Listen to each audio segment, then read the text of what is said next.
Hello everyone, welcome to ষোলো আনা, welcome to এর নিউ ব্লগ। আজকে স্যাটারডে, আজকে আবার আমি এখন থেকে ব্লগ শুরু করছি। সকালবেলায় টুকটাক একটু কাজ ছিল, ওগুলো কমপ্লিট করলাম। তারপরে রান্না হলো। রান্না বলতে এখন তো আমার সেরকম খাওয়া দাওয়া একটু তো রেস্ট্রিকশন চলে এসেছে।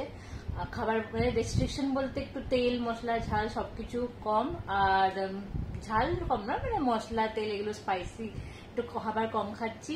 আর বাইরের খাবার তো একদম ছেড়ে দিয়েছি বলতে এখনো এক সপ্তাহই হয়েছে, তো এটাকে এখন কন্টিনিউ করতে হবে 2-6 মাস। কেন কি আমি এখন ডক্টর দেখাইনি, ইউএসজি যে করালাম আগের দিন বললাম, তো রিপোর্টটা মোটামুটি খুব একটা ভালো আসেনি, তার জন্যই মানে রেস্ট্রিকশন গুলো। কালকে একবার আমরা যাবো, নিয়ে অ্যাপয়েন্টমেন্টের কথা দেখে আসবো কি কেমন কোন দিন পাওয়া যাচ্ছে। তো মোস্ট প্রবাবলি নেক্সট উইকের মধ্যে ডক্টরটা দেখিয়ে নেবো। আর আজকে খাবার হচ্ছে ডাল ভাত। চিংড়ি মাছ ভেজে যদি কিছু করতে হয় তাহলে তেলটা অনেকটা বেশি লাগে, মাছ ভাজতে হয়, তরকারির জন্য পেঁয়াজ আদা রসুনের পেস্টের যে রান্নাগুলো হয় ওতে তেল বেশি লাগে। তারপরে যদি আলু পটল চিংড়ি হয় তাহলে আলু পটল সব আলাদা করে আবার ভাজতে হতো। তো তাই জন্য আমার জন্য এই খাবারটা একটু লাইট ভাবেই করা হচ্ছে। আর তাতে অভিজিতের একটু অসুবিধা হচ্ছে, কেন কি ওকেও এরকম খাবার খেতে হচ্ছে। আমি ওকে বলেছি কি তুমি নিজের মতো করে রান্না করবে, আর টুকটাক আমার যেগুলো হবে সেগুলো আমি করে নেব। তো ওগুলোতে কম তেল দিয়ে কম মশলা দিয়ে আমি নিজের মতো রান্না করব। তো ও বললো না থাক, মাঝে মাঝে লাইট খাবার ওর জন্য ভালো। কালকে অভিজিৎকে আমি বলছিলাম তুমি নিজের মতো করে খাও উইকেন্ডটা অ্যাটলিস্ট, তো বললো না থাক, যদি আমার ইচ্ছে করে আমি দেখে নেবো। তখন বললাম ঠিক আছে, এমনিতেও তো ভালো মানে কম তেল মশলা খাওয়াটা ভালোই, আমরা খাই না তাই। তো এখন একটু অসুবিধা হচ্ছে, কেন কি চেঞ্জ একটা নতুন, এটাও কি এতদিন থেকে খেয়েছি, আজকে হঠাৎ করে কম খেতে হলে একটু মনে হবে, কিন্তু ঠিক আছে, এটাও অ্যাডজাস্ট হয়ে যাবে। এই হচ্ছে আজকে আমাদের দুপুরের একদম সিম্পল লাঞ্চ, ডাল ভাত আর এখানে চিংড়ি মাছ ভাপা।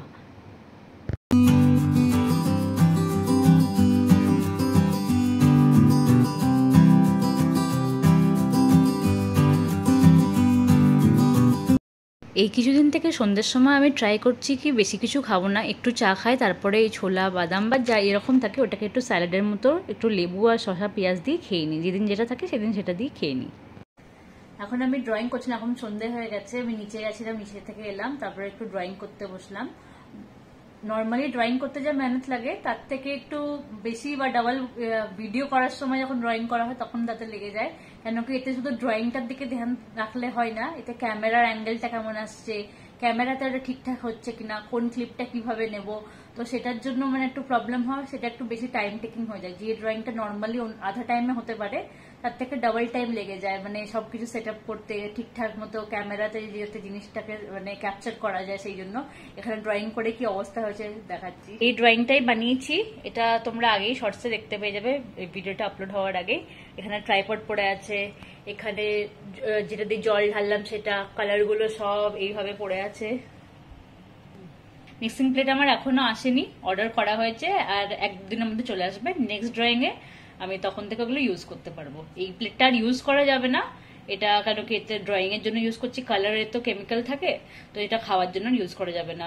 এই সব ন্যাপকিন গুলো সব দরকার হয়, ওটা সোক করার জন্য যে জলটা ঢাললাম, তারপরে হাত টাত পোছার জন্য এগুলো সব চারিদিকে পড়ে আছে। আর এইদিকে সব ব্রাশ পেন। এবার ড্রয়িং তো হয়ে গেছে, এবার মেন কাজ হচ্ছে এগুলো সব পরিষ্কার করা।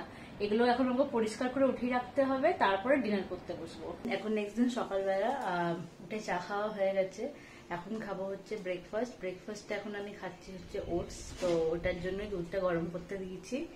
আর একটা কলা নেবো, কেন কি আমি ওতে কোনো আলাদা করে চিনি বা কিছু দিই না, মানে মিষ্টি কিছুই দিই না, শুধু কলাটাতেই মিষ্টি হয়, ওটাই খাই।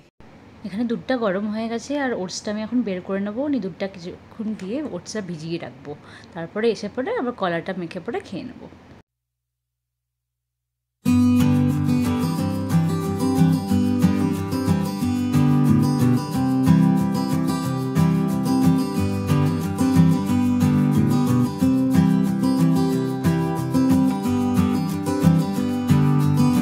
এখানে আমি ওটসটা ভিজিয়ে রেখে দিয়েছি, আর এইদিকে অভিজিতের চিকেনটাও ধোয়া হয়ে গেছে। এটা আমি রেখে দিয়ে 5 মিনিটের জন্য যাবো হচ্ছে জামা কাপড়গুলো ওয়াশিং মেশিনে দিয়ে দেবো, তাহলে ওইগুলো একসাথে ধোয়া হয়ে যাবে আর শুকাতে দিয়ে দেওয়া হবে। না তো যখন আবার লেট হয়ে গেলে এই বেলায় আর শুকাবে না, তখন রাতের বেলা আবার ব্যালকনিতে তখন রাখতে হয়, সেটা আর ভালো লাগে না। আর এদিকে অভিজিতের চিকেনটা ম্যারিনেট করা হয়ে গেছে।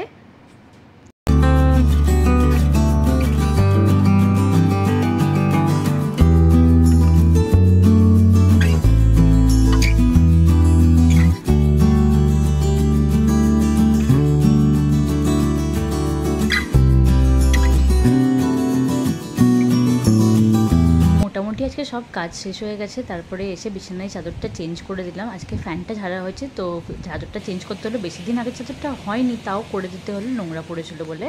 আর আমার এই পিস লিলি গাছে প্রথমবার একসাথে দুটো ফুল হয়েছে, একটা ছোট্ট মতো এখানে দেখতে হচ্ছে, আর একটা অলরেডি ফুটে আছে। এর আগে কিন্তু একটা করে হতো, তার বেশি হতো না।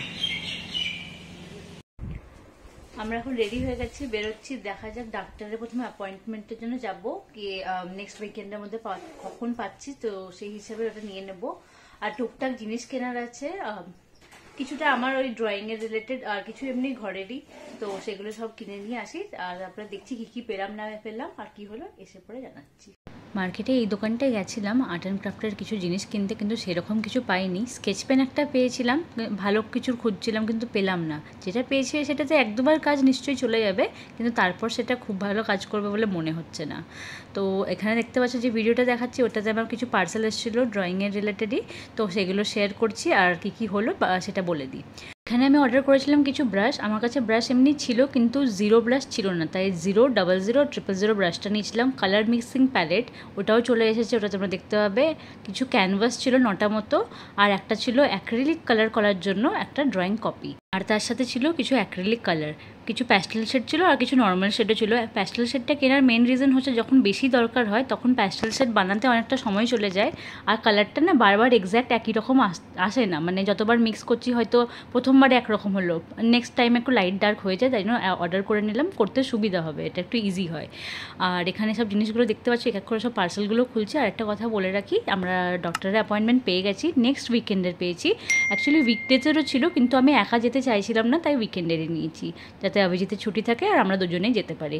আমার ডক্টরের কাছে বললো নর্মাল মেডিসিনের দোকানে একা যেতে না কেমন একটা লাগে, নিজেকে খুব মানে কীরকম অসুস্থ মতো মনে হয়, আমার ওটা সেটা একদম ভালো লাগে না। তাই আমি বললাম না, আমি একা যাবো না, গেলে পরে একসাথেই যাব।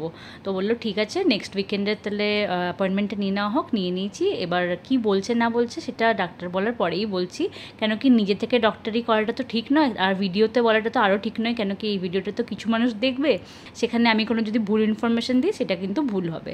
তাই জন্য ঠিক ইনফরমেশান নিজে না জানা পর্যন্ত আমি রিপোর্টটা দেখেও কিছু বললাম না। তো ওটা এলে পরে আমি নিশ্চয়ই বলবো, যখন আমি কিছুটা শেয়ার করেছি তখন পুরোটাই শেয়ার করবো, আধা ইনফরমেশান শেয়ার করবো না। এই কিছুদিন যেহেতু আমি ভালো খাবার সেরকম মতো মানে আমার যেগুলো ভালো মনে হতো সেগুলো যেহেতু খাচ্ছি না, তো আমার একটু মনে মানে একটু খারাপ লাগছে, একটু আমি সেইগুলো নিয়ে বলছি বারবার। সেই কথা নিয়ে আমাকে অভিজিৎ একটা খুব সুন্দর কথা বলেছে, সেই কথাটা আমি ভাবলাম এই ভিডিওর এন্ডে আমি শেয়ার করি, না শেয়ার করে আর থাকতে পারছি না। ও বলল দেখবে আমাদের লাইফে সব থেকে বড় যদি ক্ষতিটা করে থাকে সেটা আমাদের খুব যে প্রিয় মানুষ হয় সেই করে, খুব পছন্দর মানুষ যাকে আমরা খুব ভরসা করি সেই আমাদের সব থেকে খারাপটা করতে পারে। আমাদের কোনো যে শত্রু হয় তার কিন্তু সেই ক্ষমতাটা থাকে না, কেন কি সে আমাদের থেকে লাইফের থেকে একটু দূরে থাকে, তো সেই ক্ষমতাটা তার থাকে না। কাছের মানুষ তোমাকে যেভাবে কষ্ট দিতে পারে আর কেউ দিতে পারবে না। ঠিক সেরকমই যেই খাবারগুলো আমাদের মুখে সব থেকে বেশি টেস্টি মনে হয়ে থাকে অন্য সময়, সেইগুলোই আমাদের শরীরে সব থেকে বেশি ক্ষতি করে থাকে। আজ যেটা আমার প্রবলেম হচ্ছে, এরকম অনেকেরই হয়, বিভিন্ন রকম সমস্যা হচ্ছে আজকাল। এই যে বাইরের জাঙ্ক ফুডগুলো, এগুলো কী ভালোই না লাগে, সন্ধে হলে তো কী ইচ্ছে করে ভাজাভুজি খেতে, আর কোনো খাবার এরকম হলে, কোনো মিল হলে মনে হবে একটু কিছু ডেজার্ট খাই, এই যে ইচ্ছেগুলো, এগুলো তো আমাদের খুব ভালো কিছু করে না। আমরা হয়তো ভাবি কি না ভালো খাচ্ছি, ভালো মনে হবে, আমরা ভালো করে যা আর্ন করছি সেটা থেকে ভালো ভালো খাবার খাচ্ছি, আমরা লাইফটাকে মানে যেটা নিড সেটা পুরো ভালো করেই করছি, কিন্তু তা কিন্তু একদমই না। সেটা আমরা বুঝতে হয়তো পারি না শুরুতে, কিন্তু যখন কোনো সমস্যায় পড়ি, কিন্তু যখন আমরা সেটা বুঝতে পারি তখন সেগুলো থেকে একটু দূরে সরে যাওয়াটাই আমাদের জন্য ভালো। সে খুব প্রিয় মানুষই হোক না কেন আর খুব প্রিয় খাবার, দুটোই কিন্তু খুব ক্ষতি করে দিতে পারে, তাই না? তার সাথে এই ভিডিওটা আজকে এখানেই শেষ করছি। যদি এই ভিডিওটা ভালো লেগে থাকে তাহলে ছেড়ে যাওয়ার আগে do like, share and subscribe to ষোলো আনা। দেখা হচ্ছে নতুন একটা ভিডিওর সাথে, ততদিন সবাই খুব ভালো থাকবে, বাই।